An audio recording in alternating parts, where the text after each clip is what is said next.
Et si on apprenait mieux en chantant? C'est le pari d'une enseignante dijonnaise qui a inventé une méthode pédagogique associant les sons des mots aux notes de musique. Une approche innovante qui a d'ailleurs décroché un prix récemment et qu'elle souhaiterait mettre à disposition d'autres professeurs en France.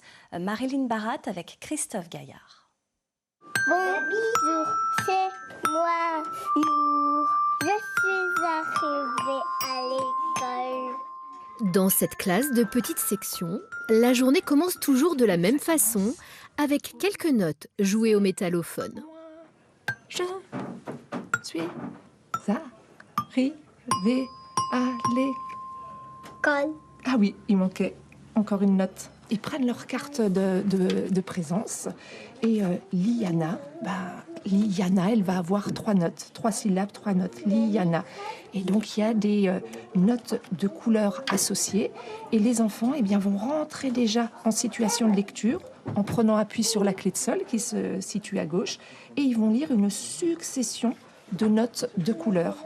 Et plus tard, quand ça sera des lettres qu'on va remplacer par les couleurs, les chercheurs montrent que l'acquisition du langage se fera de façon naturelle, parce que les réseaux de décodage seront mis en place.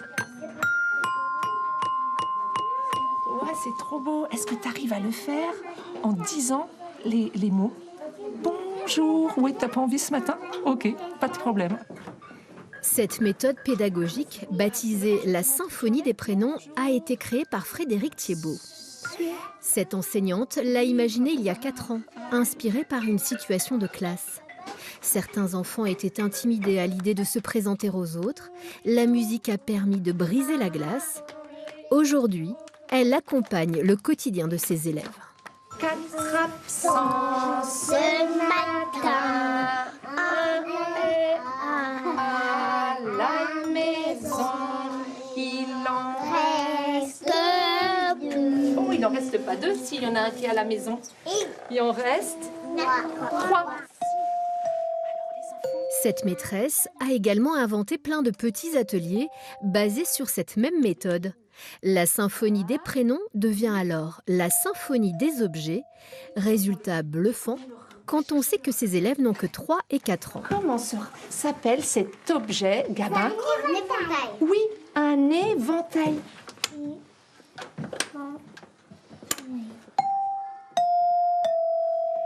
Et maintenant, on peut chanter. Ouais, génial. On travaille beaucoup sur la phonologie. Vous savez ce que c'est la phonologie? C'est l'étude des sons. Grâce à la musique, on va pouvoir décomposer. C'est ça un petit peu cet instrument magique parce qu'on peut facilement décomposer les mots en syllabes. Cette approche musicale basée sur la bienveillance et l'harmonie entre l'adulte et l'enfant est étudiée par des chercheurs en psychologie cognitive. Alors, combien de notes tu vas sortir pour écrire un rosoir? Leurs conclusions sont enthousiastes. La symphonie des prénoms concourt à la réussite scolaire. La raison réside dans le fonctionnement de notre cerveau. Alors, qu'est-ce que tu as pioché? Il y a beaucoup de réseaux qui sont impliqués dans les apprentissages, bien sûr, il y a des réseaux corticaux, mais il y a aussi les réseaux de la mémoire. Et dans la mémoire, il y a une structure qui est importante, c'est l'hippocampe. Elle est juste à côté du système des émotions, mais vraiment géographiquement à côté, c'est au centre du cerveau. Et donc, lorsque ces deux structures travaillent de façon complice, et c'est ce que permet de faire la musique, les apprentissages se font beaucoup mieux.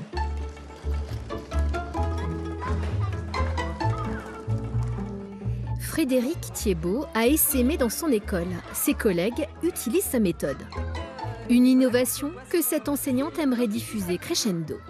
J'ai décidé de créer un site pédagogique qui va permettre à tout utilisateur d'entrer la série des prénoms et une petite partition de couleurs sera éditée parce que ça c'est vrai, je ne vous cache pas qu'il faut du temps pour faire toutes ces partitions et surtout il faut des compétences musicales. Et moi je me bats sur le fait qu'il n'y a pas besoin d'être un technicien de la musique pour pouvoir faire la symphonie des prénoms. Une cagnotte a été mise en ligne pour rémunérer le développeur et la graphiste qui travaillent sur ce site. Il manque encore des fonds pour orchestrer cette belle idée à plus grande échelle. Je suis arrivée.